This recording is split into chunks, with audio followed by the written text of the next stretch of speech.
અહીંયા ધ્યાન આપો પહેલો ગુણધર્મ આપણે ભણ્યા હતા એ કયો ગુણધર્મ હતો બોલો સમૃદ્ધતાનો શાનો બીજો ગુણધર્મ ભણ્યા એ શેનો હતો ક્રમનો ગુણધર્મ અને ત્રીજો ગુણધર્મ છે એ છે જૂથનો ગુણધર્મ શેનો ગુણધર્મ પહેલામાં પહેલા પૂર્ણ સંખ્યા માટે લઈએ કઈ સંખ્યા માટે પૂર્ણ સંખ્યાને આપણે શેના વડે દર્શાવીએ છે એમાં કઈ કઈ સંખ્યાઓ આવે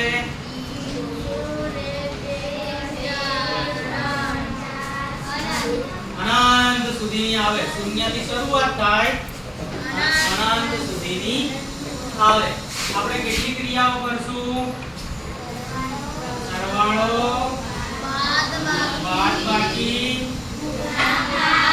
ગુણાકાર અને ભાગાકાર આ થઈ ગઈ આપણી ક્રિયાઓ શું થઈ ગઈ આપણી ક્રિયાઓ અહીંયા આવશે સંખ્યાઓ શું આવશે સંખ્યાઓ અને અહીં આગળ આવશે તે જૂથના ગુણધર્મનું પાલન થાય છે કે થતું નથી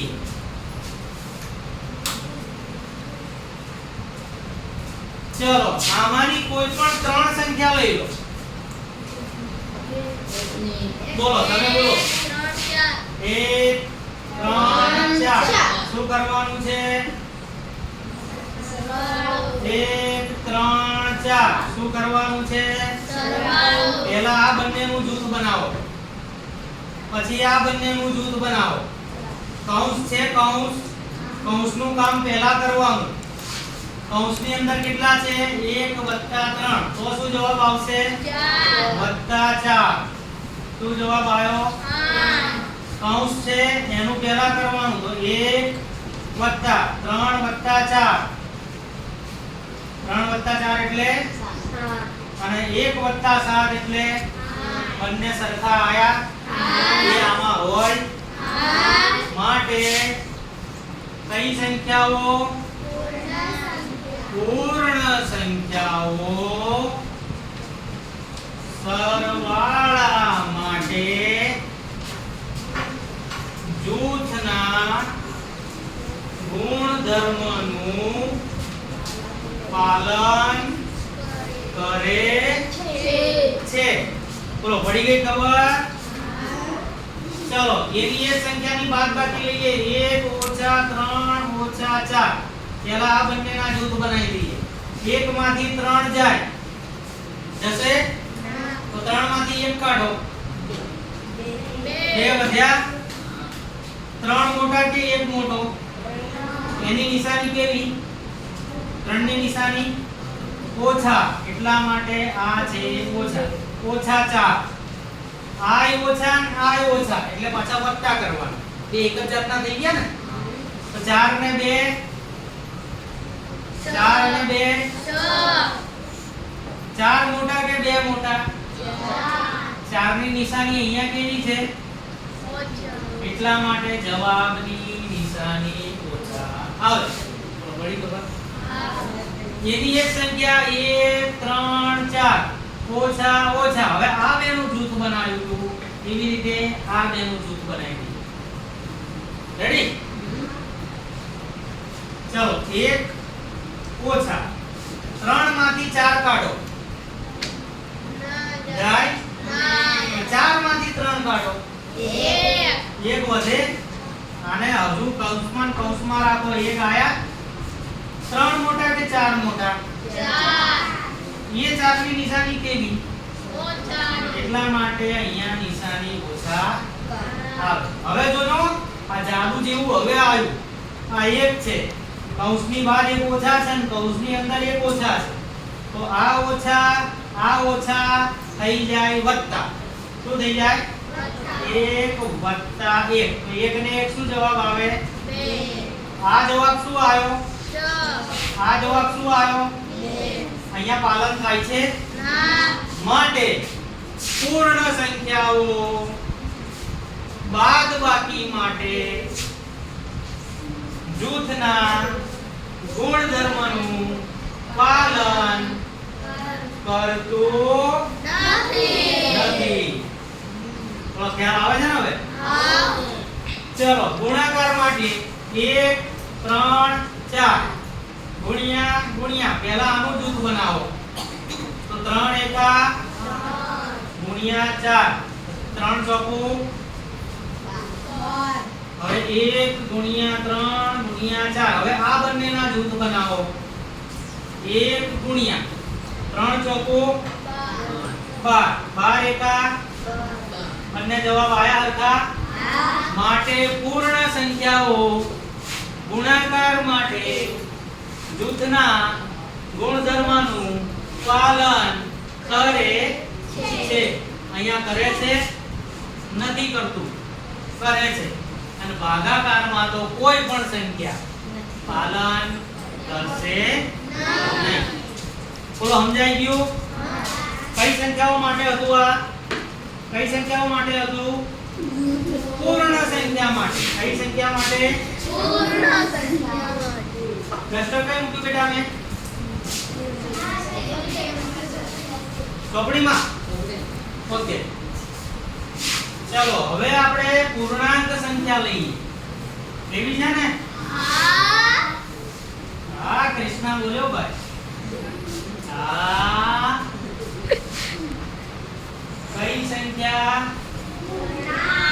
પૂર્ણાંક સંખ્યા. શેના વડે દર્શાવીએ છીએ? એમાં કઈ કઈ સંખ્યાઓ આવે?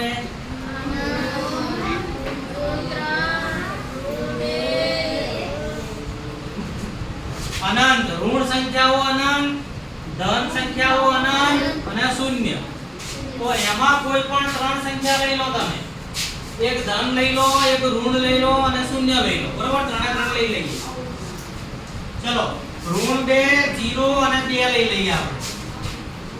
પહેલા લઈએ ઋણ 2 પછી 0 અને પછી 2. તો ઋણ 2 0 અને 2 શું કરવાનું છે? પહેલા આ બંનેના જૂથ બનાવી દો. ચલો કોઈ પણ સંખ્યાનો શૂન્ય સાથે સરવાળો કરીએ તો જવાબ એની એ જ સંખ્યા આવે. એટલે અહીંયા શું થશે? ઋણ 2 ના ઋણ વત્તા 1 વત્તા 2 અને 1 ઓછા 2 તો બાદ બાકી થશે. શું થશે? 2 માંથી 2 જાય તો 2 માંથી 2 જાય તો 0. 0 ની કોઈ નિશાની ના હોય. 0 ધનય નથી કે 0 ઋણય નથી. ચલો ઋણ 2 0 અને 2. હવે આ બંનેના જૂથ બનાવીએ. તો અહીંયા તો ઋણ 2 તો હતા જ અને કૌંસની અંદર 0 વત્તા 2 શું જવાબ આવે? 2 એના હવે આનો નાનો સરવાળો કરશો તો જવાબ શું આવશે?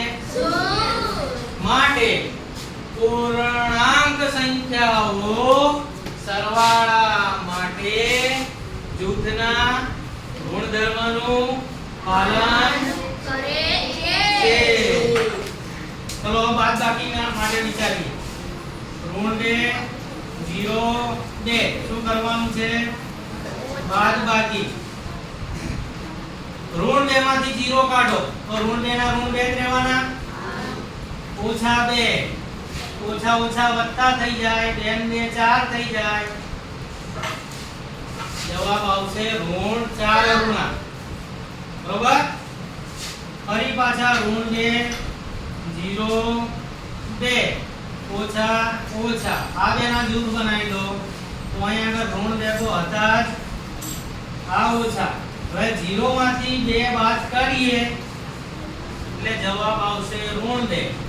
ઋણ 2 માંથી ઋણ 2 ને બાદ કરો તો જવાબ આવી જાય 0. આ બંને જવાબ સરખા આયા ના. માટે પૂર્ણાંક સંખ્યાઓ બાદબાકી માટે જૂથના ગુણધર્મનું પાલન કરતું નથી. ચલો ગુણાકાર માટે જોઈએ. ઋણ 2 0 અને 2 ગુણ્યા ગુણ્યા પહેલા આ બંનેનું જોડ. ચલો કોઈ પણ સંખ્યાનો 0 સાથે ગુણાકાર કરીએ તો શું જવાબ થઈ જાય? 0 નો ઘડિયામાં શું જવાબ આવે? 0 થઈ જાય. શું થઈ જાય? 0. એટલે આનો જવાબ 0 ગુણ્યા 2 ફરી પાછા 0 ના 0. હવે ઋણ 2 ગુણ્યા 0 ગુણ્યા 2. હવે આ બંનેના જોડ તો અહીંયા થઈ જશે ઋણ 2 ગુણ્યા 0. જવાબ આયા 0. બંને જવાબ સરખા આયા માટે પૂર્ણાંક સંખ્યાઓ ગુણાકાર માટે જૂથના ગુણધર્મનું પાલન કરે છે અને ભાગાકારમાં કોઈ પણ સંખ્યા કોઈ ધર્મનું પાલન કરતી નથી. ચલો પહેલા આપણે શું શીખ્યા? પૂર્ણ સંખ્યા પાલન કરે છે નથી કરતી, કરે છે નથી કરતી. રેડી? હવે પૂર્ણાંક સંખ્યા માટે કહીએ પાલન કરે છે નથી કરતી, કરે છે નથી કરતી. સરવાળા માટે, ગુણાકારમાં, બાદબાકી માટે, ગુણાકાર માટે અને ભાગાકાર માટે. ખ્યાલ આવી ગયો? ચલો હવે કઈ સંખ્યા લઈએ? સમમેય સંખ્યા. કેવી સંખ્યા? સમમેય સંખ્યા કેવી હોય? કેવી હોય? ડબલ માળ વાળી. કેવી હોય? ઉપરના માળને શું કહેવાય? નીચેના માળને શું કહેવાય? ઉપરના માળને શેના વડે દર્શાવાય? નીચેના માળને શેના વડે દર્શાવાય? ક્યુ કેવો ના હોવો જોઈએ? ક્યુ ક્યારેય શૂન્ય હોવો જોઈએ નહીં. બોલો પડી ગઈ ખબર? ચલો ડબલ માળ વાળી કોઈ પણ ત્રણ સંખ્યા બોલવાની છે. બોલો 1/2, 3/5, 1/3. ઓકે? શું કરીશું? સરવાળો. બરોબર? હવે આપણે બે સંખ્યાના સરવાળા કર્યા છે, ત્રણ સંખ્યાના સરવાળા કર્યા નથી. તો આપણે આનું જૂથ બનાવી દઈએ, આમ બે સંખ્યા બનાવી દઈએ. આનો સરવાળો તો તમને આવડે છે ને મેહુલ? આવડે છે ને? ચલો અહીંયા 5 5 વડે ગુણશું. અહીંયા કેટલા વડે ગુણશું? ચલો 1 પંચા 5 દુ 10, 3 દુ 5 દુ 10 વત્તા 1/3. હવે અહીં આગળ જો અહીંયા આ બે 10 આવી ગયા તો 5 વત્તા 6 વત્તા 1/3 બરાબર 11/10 વત્તા 1/3. હજુ આ બેનો સરવાળો બાકી રહ્યો. તો અહીંયા કેટલા વડે ગુણશું? અહીંયા 11 તારી 33, 10 તારી 30, 10 એકા 10, 3 દાન 30. ને જવાબ આવશે નીચે 30 અને 33 ને 10 43. આ તો ખાલી આ એક જ જૂથ માટે થયું. હજુ બીજા જૂથનું બાકી. ચલો હવે અહીંયા જેટલી જગ્યા છે એટલામાં આપણે કામ કરીએ. ચલો અહીંયા લઈ લઈએ આપણે.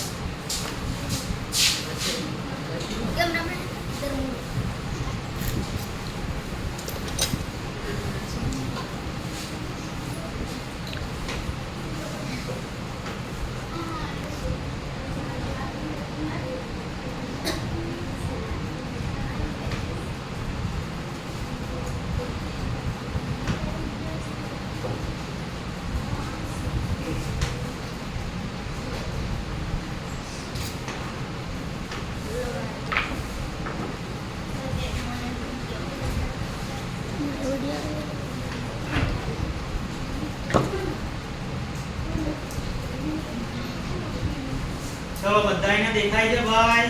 હા. કઈ સંખ્યા લીધી આપણે? 1/2 પછી 3/5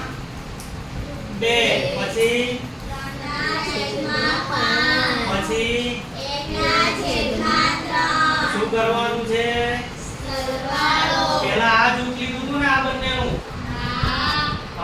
કોનું જૂથ લેવાનું? આ બંનેનું, બરોબર? અહીંયા કેટલા વડે ગુણશું? અહીંયા અહીંયા અહીંયા આ સંખ્યાને એમની એમ લખીશું આપણે. ઓકે, વત્તાના 3/5 એટલે 3 તારી 3 તારી 5 તારી વત્તા 1 પંચા 3 પંચા. ચલો આ સંખ્યા તો એમની એમ રહેશે. 9 + 5 અને છેદમાં, ચલો 9 ને 5 કેટલા થશે? 9 ને 5 અને છેદમાં 15 ના.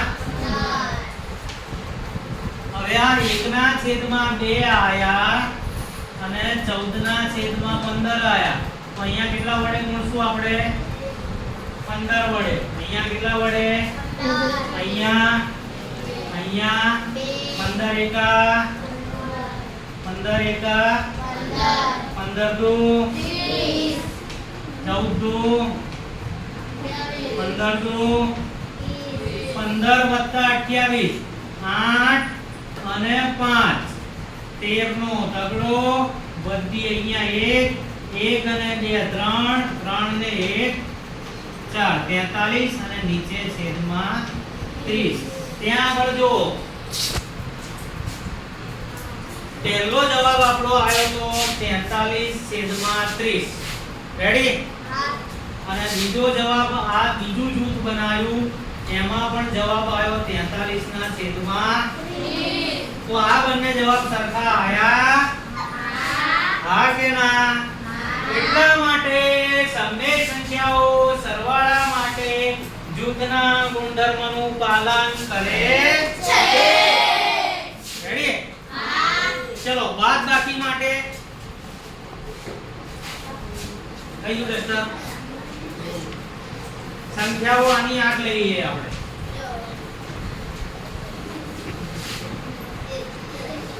ચલો 1/2 ઓછા 3/5 ઓછા 1/3. પહેલું જૂથ આ બનાવીએ આપણે. બનાવ્યું? હવે શું કરશું?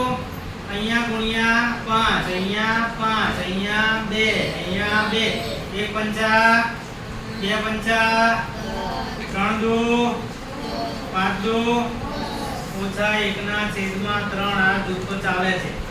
5 ઓછા 6/10 ઓછા 1/3. એટલે અહીંયા જવાબ આવશે ઋણ 1/10 ઓછા 1/3. એટલે અહીંયા થશે ઋણ 3 ઓછા ઋણ 10/30. એટલે જવાબ આવશે ઋણ 13/30. પહેલું જૂથ બનાવ્યું ત્યારે. બરોબર? હવે સંખ્યા એની જ છે આપણે 1/2 3/5 અને 1/3 ઓછા ઓછા. પહેલા આનું જૂથ બનાવ્યું ને આપણે. હવે આનું જૂથ બનાવીએ. આ તો એમના એમ રહેશે જ. ઓછાના ઓછા અહીંયા કેટલા વડે ગુણશું? અહીંયા કેટલા વડે ગુણશું? અહીંયા કેટલા વડે ગુણશું? અહીંયા કેટલા વડે ગુણશું? ચલો 3 તારી 5 તારી 1 પંચા 5 તારી. ચલો 1/2.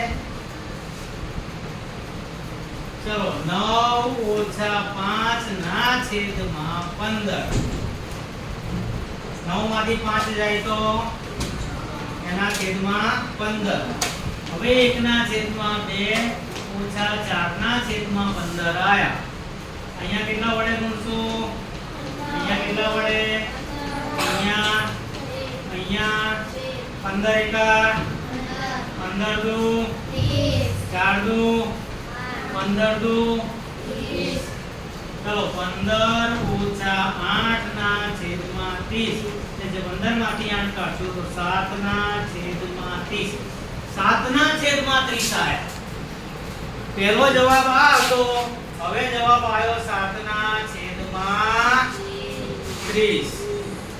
બંને સરખા છે માટે સમય સંખ્યાઓ બાદબાકી માટે જૂથના ગુણધર્મનું પાલન કરતું રેડી. ચલો ગુણાકાર માટે. ગુણાકાર એકદમ સહેલો છે. જુઓ તો 20 મિનિટ. ચલો 1/2 ગુણ્યા 3/5 ગુણ્યા 1/3. પહેલા આ બંનેનું જૂથ બનાવી દીધું. ચલો ઉપરનાનો ગુણાકાર ઉપરના સાથે 3 એકા 5 દો 10 ગુણ્યા 1/3. 3 એકા 10 તારીખ. જવાબ આવ્યો 3/30. ફરી એની એક સંખ્યા લઈએ આપણે 1/2 3/5 1/3 કરવાનો છે ગુણાકાર. પહેલા આપણે આ જૂથ કર્યું હતું, હવે આપણે આ જૂથ કરીશું. રેડી. 3 નો ગુણાકાર એક સાથે 3 એકા 5 નો ગુણાકાર 3 સાથે 5 તારીખ. 3 નો ગુણાકાર એક સાથે 1 તારીખ. 15 નો ગુણાકાર બે સાથે 15 દો 3/30 આયા. ફરી પાછા કયા આયા? 3/30. બંને જવાબ સરખા આયા. એટલા માટે સમય સંખ્યા ગુણાકાર માટે જૂથના ગુણધર્મનું પાલન કરે છે અને ભાગાકાર માટે પાલન કરશે. બોલો ખબર પડી? બીજા